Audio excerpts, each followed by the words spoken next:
Ya, halo sahabat tani, ketemu lagi bersama saya di dunia tani. Oke, sahabat tani, gimana kabar kalian? Tentunya baik-baik saja ya. Oke, di kesempatan video kali ini saya akan bagikan yaitu masih sama ya, di tema yaitu di perkarangan belakang rumah, berkebun di perkarangan belakang rumah.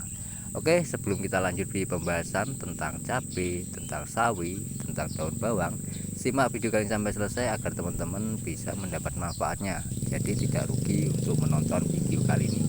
Oke, yang baru menemukan video dunia tani, saya ucapkan terima kasih ya karena sudah menonton video ini teman-teman. Terutama bagi warga perkotaan yang mempunyai lahan perkarangan belum dimanfaatkan, mulai sekarang dimanfaatkan. Karena banyak sekali manfaatnya ya. Eh, kita bisa menghemat biaya kebutuhan rumah tangga. Oke.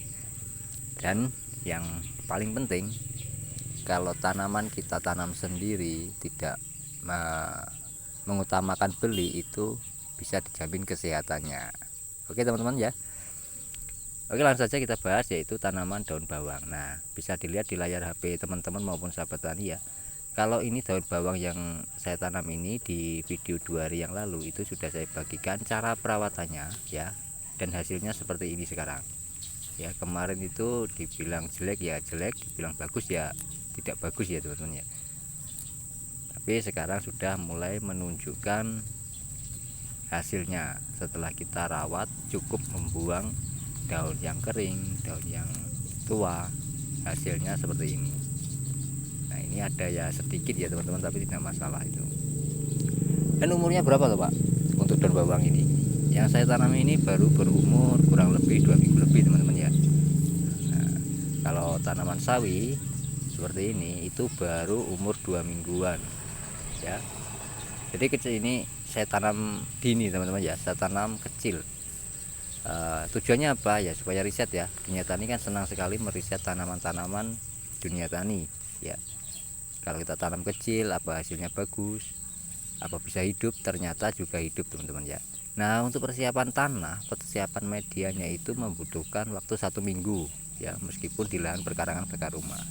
Tujuannya apa? Untuk mengembalikan unsur hara yang sudah dipanen di awal, karena ini di perkarangan belakang rumah ini sudah mulai penanaman awal ya, penanaman baru teman-teman ya. Bisa dilihat meskipun ada yang sisa masih berumur itu sekitar hampir 3 bulan ya. Yang saya panen ini hampir berumur 3 bulan untuk daun bawangnya.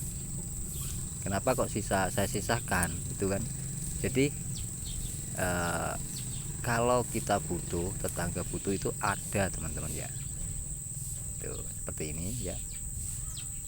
Jadi kita tidak pernah beli untuk daun bawang teman-teman, untuk bikin mendoan, bikin gorengan, itu tidak beli teman-teman ya.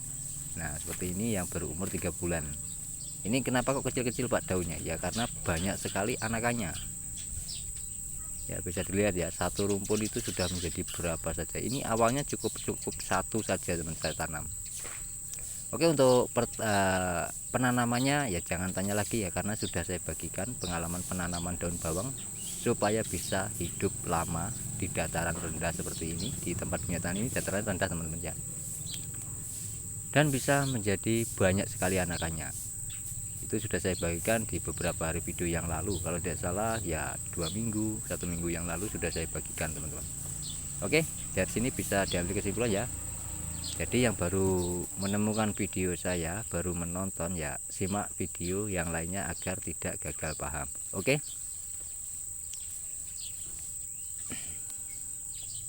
Dan satu lagi, untuk tanaman cabai yang saya riset itu sudah berumur sekitar hampir 4 bulan.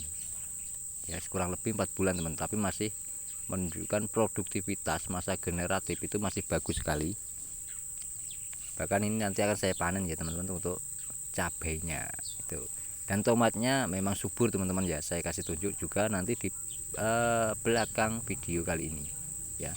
Tomat, untuk tanaman tomat itu sebenarnya simpel penanamannya, tidak ribet, perawatannya simpel juga, tidak ribet juga. Cuman di sini kendalanya ya, itu buahnya belum banyak. Kenapa kok bisa begitu ya? Karena di musim penghujan ini ya, tanah kita cenderung pH itu tidak netral ya. Nah, gimana Pak supaya bisa netral? Sebenarnya Dinyatani sudah mempunyai solusinya teman-teman ya. Cuman waktunya belum bisa bikin untuk penetral tanah. Apa Pak penetral tanahnya? Jadi penetral tanahnya itu adalah dari abu bakaran kayu. Itu ya. Oke, bisa dilihat ya. Ini hanya satu rumpun saja tanaman cabai. Itu banyak sekali. Nah, jangan tanya pupuknya apa Pak ya. Pupuknya adalah pupuk POC, sudah saya sebutkan di video-video sebelumnya ya.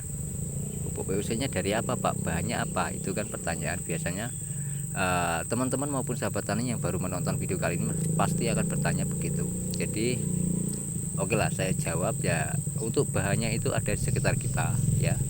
Bahannya cukup melimpah, hanya menggunakan gulma, sisa tanaman, sisa panen itu saya kumpulkan, dan itu tidak dicampur apapun, hanya menggunakan air biasa ya. Air biasa kita rendam berbulan-bulan teman-teman ya. Jadi tidak menggunakan pupuk POC. Oke, dari sini paham, sudah jelas ya. Semoga teman-teman bisa mengambil kesimpulan dan titik poin pada video kali ini, dan sisi positif pada video kali ini. Nah, ini lumayan teman-teman. Kalau kita petik sendiri cabai ya, itu ada kesannya sendiri. Kita tanam sendiri, itu juga ada kesannya sendiri. Dan yang paling penting adalah kesehatan ya teman-teman. Tuh, bisa dilihat bakal buahnya masih hijau, itu banyak sekali. Antara daun dan cabai itu seimbang teman-teman. Buah dan daunnya itu seimbang. Ini hanya satu rumpun teman-teman ya, yang saya riset dulu. Ini untuk penanamannya, tanaman cabai ini dengan metode seperti teman-teman ketahui, teman-teman sering lihat di media sosial ya, cara tanam cabai dengan potong pucuk itu kan ya. Ini hasilnya teman-teman ya,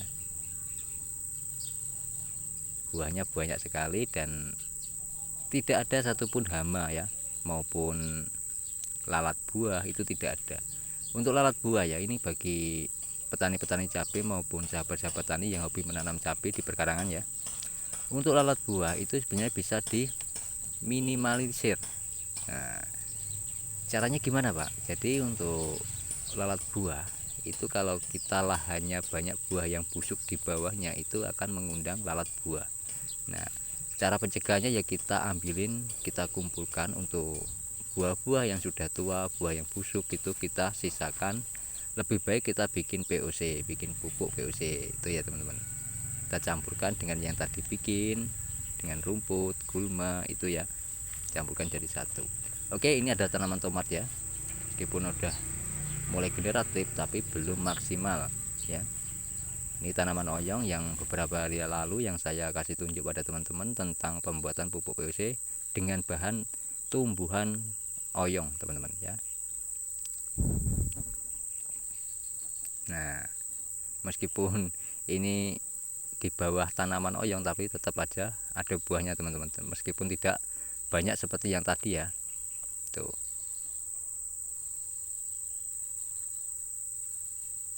Oke, dari sini paham, sudah jelas ya. Jadi tanaman oyong ini memang saya sengaja tanam itu untuk bikin pupuk teman-teman, bukan untuk dibuahkan ya. Karena biasa tanaman oyong ini kan bikin sayur ya. Itu. Oke, dari sini paham ya, sudah jelas ya. Tuh. Ini tanaman tomat itu sangat subur sekali, sangat daunnya lebar, tebal-tebal, tapi belum maksimal untuk masa generatif. Nah, ini alasannya kenapa ya, simak saja di video saya selanjutnya tentang tanaman tomat ya, pasti akan saya bahas ini permasalahannya di mana kok tidak berbuah dengan maksimal. Oke, itu saja saya bagikan, semoga bermanfaat dan saya akhiri ya video kali ini. Sampai ketemu di video saya selanjutnya.